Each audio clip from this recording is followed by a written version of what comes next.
दोस्तों मैं आपको आज एंग्जाइटी लूप के बारे में बताता हूँ। एंग्जाइटी लूप होता क्या है?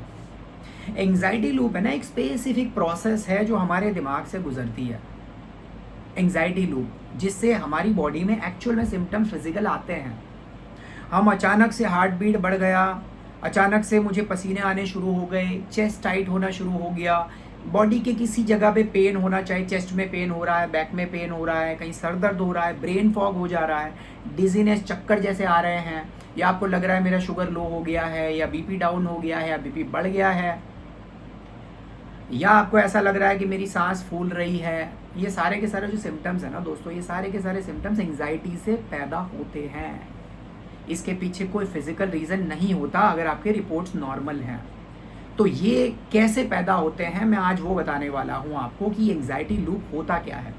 एंग्जाइटी लूप में सबसे पहले आपका जो दिमाग है उसमें एक फ्लाइट और फाइट का मैकेनिज्म सेट है जिसको हम सिंपैथेटिक नर्वस सिस्टम बोलते हैं। हमारी बॉडी में एक नर्वस सिस्टम है, उसका एक पार्ट है जिसको हम बोलते हैं सिंपैथेटिक नर्वस सिस्टम। उसका काम है फाइट, फ्लाइट या फ्रीज जोन में आपकी बॉडी को ले जाना, और ये काम करता है एमिगडाला। एमिगडाला आपकी बॉडी में कॉर्टिसोल, एड्रेनालिन जैसे स्ट्रेस हार्मोन को रिलीज करता है, जो हार्मोन्स आपकी बॉडी में ये सिम्टम्स लेके आते हैं। ठीक है, तो होता क्या है कि जब हम किसी ट्रॉमा से गुजरे हैं या कोई ऐसी इवेंट हमारे सामने हुई है जो हमें नहीं पसंद आई, या डर गए थे, या अचानक कुछ हो गया है, या अचानक बड़ी न्यूज़ सुन ली है, ख़राब न्यूज़ सुन ली है, अचानक हमारे सामने सोशल मीडिया पे काफ़ी वीडियोस वायरल हो रहे हैं, बार बार किसी की डेथ की न्यूज़, या हार्ट अटैक की न्यूज़, या कहीं पे प्लेन क्रैश हो जाने की न्यूज़, या बहुत ज़्यादा ख़राब न्यूज़ जब हम सुन लेते हैं सोशल मीडिया पे या किसी और से या फिज़िकल रिसोर्सेज से, तो हमारा एमिगडाला उन सारी चीज़ों को एनालाइज करके स्टोर कर देता। और अगर ये ट्रॉमा जब भी किसी और बात से ट्रिगर होता है तो एमिगडाला अपनी बॉडी में ये हार्मोन को रिलीज करता है। ये कब करता है और ये कैसे होता है? हमारी जो ब्रेन है ना, ब्रेन में दिन में 60,000 जितनी थॉट्स आती हैं हमारे दिमाग में, 60,000। हमारा ब्रेन सारी थॉट को एंगेज नहीं करता, सारी थॉट में घुसता नहीं है, सारी थॉट को एनालाइज नहीं करता। वो ऐसी थॉट को एनालाइज करता है जो थॉट उसने रिपीटेडली सुनी है, या जिसमें उसका बिलीव है, या उससे ट्रॉमा गुजरा है। तो अगर आपके 60,000 थॉट में कोई ऐसी थॉट आ रही है जो आपने एक्चुअली देखी थी, या कोई ट्रॉमेटिक इवेंट हुआ था, वो जैसे ही आपके एमिगडाला पे जाती है, ब्रेन में जाती है, वो थॉट को वो एनालाइज करना शुरू करता है।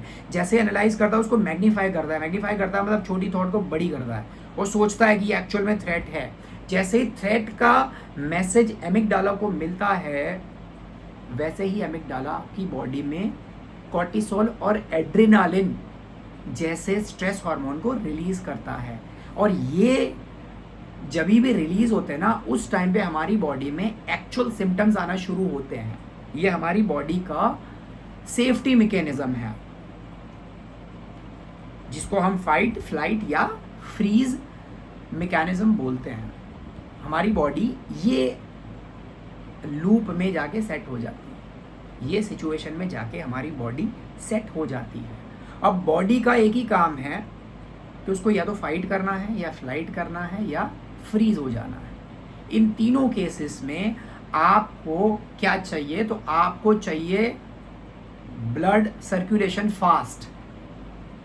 आपको अगर भागना है तो ब्लड सर्कुलेशन फास्ट चाहिए, किसी से लड़ना है तो फास्ट चाहिए। इन दैट केस एड्रेनालिन जो आपकी बॉडी में आपके एमिगडाला से रिलीज हुआ था ना, वो इसको ब्लड सर्कुलेशन को फास्ट करता है। जैसे ही ब्लड सर्कुलेशन फास्ट हुआ, तो जैसे हम जब भी वर्कआउट करते हैं हमारा ब्लड फ्लो करता है, जैसे ही फ्लो करता है हमें पसीना आता है, हमारी हार्ट बीट बढ़ती है, पसीने आते हैं। अगर कहीं पे बॉडी में पेन है तो उस जगह पे पेन भी होता है। तो सेम वे जैसे एड्रेनालिन बॉडी में रिलीज होता है ना, ब्लड में रिलीज होता है, तो हमारी बॉडी से वो ब्लड फ्लो की वजह से चेस्ट टाइट होना शुरू हो जाता है, क्योंकि अब आपको फाइट करना है या फ्लाइट करना है। इन दैट केस आपको वो फ्लो चाहिए। जैसे ही वो फ्लो आया, ब्लड फास्ट घूम रहा है, तो आपको ऑक्सीजन चाहिए। ऑक्सीजन के लिए आपकी बॉडी से पसीने आने शुरू होंगे। पसीना आया, आपकी बॉडी भाग रही है, आप खड़े हो लेकिन आपकी दिमाग ये सोच रहा है कि मुझे भागना है। तो जैसे ही वो भाग रही है, आपकी बॉडी से ये सारे सिम्टम्स जाहिर होना शुरू होते हैं। ये सिम्टम जैसे ही बॉडी में आते हैं, हमारे ब्रेन के जो हिस्से हैं उसमें एक और हिस्सा है जिसका नाम है प्री फ्रंटल कॉर्टेक्स। अब वो ऐसा दिमाग है जो चीज़ों को, सिचुएशन को एनालाइज करता है, चीज़ों को एनालाइज करता है, चीज़ों को एनालाइज करने के बाद डिसीजन लेता है, और वो डिसीजन लेने के बाद वो आपकी बॉडी में हैप्पी हार्मोन्स, स्ट्रेस हार्मोन्स या दूसरे हार्मोन्स को रिलीज करता है। ये उसका काम है। लेकिन आफ्टर एनालाइजिंग, जो एमिगडाला है उसको एनालिसिस से कोई लेना देना नहीं है। उसका एक ही काम है कि मुझे इस बॉडी को प्रोटेक्ट करना है। चाहे वो इन्फॉर्मेशन गलत जा रही है, सही जा रही है, उसको कोई लेना देना नहीं है। इसीलिए एमिगडाला लेवल पे जो हमारी बॉडी में स्ट्रेस हार्मोन्स रिलीज होते हैं ना, वो सबकॉन्शियस लेवल पे ठीक किए जा सकते हैं, क्योंकि वो उस लेवल पे रिलीज होते हैं, आपको पता भी नहीं रहता। इसीलिए जब पैनिक अटैक आता है ना, आपको नहीं पता, आपने नहीं सोचा, आप ऐसी जगह नहीं बैठे, या आप कोई थ्रेट वाली जगह में हो ही नहीं, फिर भी वो हमें बॉडी में सेंसेशन आते हैं बिकॉज ऑफ एमिगडाला। एमिगडाला को कोई लेना देना नहीं है सिचुएशन रियल है कि खाली थॉट है। तो यहाँ पे प्रीफ्रंटल कॉर्टेक्स जब ये सिचुएशन देखता है, बॉडी को एनालाइज करता है कि यार बॉडी में पसीने आ रहे हैं, हार्ट बीट भी बढ़ गई है, चेस्ट भी टाइट हो रही है, तो एमिगडाला एनालिसिस करता है जो ऑलरेडी हमारी बॉडी में डेफिनेशन दिए हुए हैं। जब भी हमने कहीं पढ़ा होगा या किसी से सुना होगा, किसी ने हमें बताया होगा कि जब भी आपकी चेस्ट टाइट होती है ना, तो हो सकता है आपको हार्ट रिलेटेड कोई इशू हो, आपकी हार्ट बीट बढ़ जाती है या पसीने आते हैं, चेस्ट टाइट हो जाती है, सारे के सारे सिम्टम तो हार्ट रिलेटेड इश्यूज के हैं। वो आपने कहीं ना कहीं पढ़ा होगा, किसी से सुना होगा। अगर नहीं पढ़ा, नहीं सुना, तो आपका प्रीफ्रंटल कॉर्टेक्स उसको एनालाइज नहीं कर सकता, तो आप उस लूप में नहीं जाओगे, क्योंकि आपने पढ़ा है, आपने देखा है, आपने सोशल मीडिया पे न्यूज़ेस देखी हैं, लोगों से सुना होगा, इसलिए आप उसको एनालाइज करोगे। आपका प्रीफ्रंटल कॉर्टेक्स इसको मानेगा कि या yes this is heart related issue, तो वो अपने आप बॉडी में सेंसेशन लाना शुरू कर देगा। जैसे ही ये आते हैं तो अगेन आपकी बॉडी से एड्रेनालिन का एक और फ्लो चालू होता है, दोबारा स्टार्ट होता है, और ये आपकी एंजाइटी को बढ़ा देता है। अगर आपका प्रीफ्रंटल कॉर्टेक्स कोई जवाब नहीं देता, उस टाइम पे एनालिसिस नहीं करता, तो आपकी एंजाइटी मैक्सिमम 2 मिनट में ख़त्म हो सकती थी, क्योंकि बॉडी में, ब्लड में एड्रेनालिन का रहने का जो टोटल वक्त है वो है 90 सेकेंड्स। वो 90 सेकंड रहता है, 1.5 मिनट। अगर 1.5 मिनट तक आपने होल्ड कर लिया, बीच ब्रेक डाल दिया 1.5 मिनट का, कुछ भी नहीं सोचा, कुछ एनालाइज नहीं किया, तो आप इस लूप को ब्रेक कर सकते हो।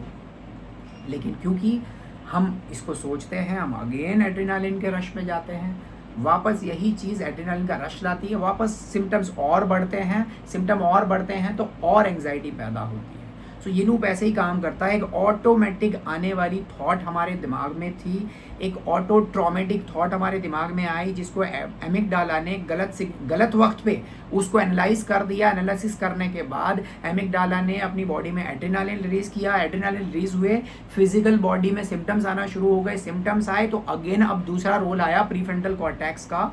प्रीफ्रंटल कॉर्टेक्स आया, उसने एनालाइज किया कि बॉडी में एक्चुअल में सिम्टम्स हैं, उसने वापस री एनालाइज किया, वापस बॉडी को समझा कि ये ऑलरेडी थ्रेट में है, कोई फाइट, फ्लाइट या फ्रीज जोन में जाने की ज़रूरत है, बॉडी को वापस सिम्टम आना शुरू हुए। ऐसे ही ये एंग्जाइटी लूप काम करता है दोस्तों। So this is anxiety loop. अब इसको ब्रेक करने का जो टेक्निक होता है, मैं आपको नेक्स्ट वीडियो में बताऊंगा कैसे हम इस एंग्जाइटी लूप को ब्रेक कर सकते हैं एंड अपनी एंग्जाइटी को ठीक कर सकते हैं। क्या गलतियां हम करते हैं, क्या सिम्टम्स बॉडी में आते हैं जिसको हम गलत एनालाइज करते हैं, ये मैं आपको नेक्स्ट वीडियो में बताऊंगा। Thank you.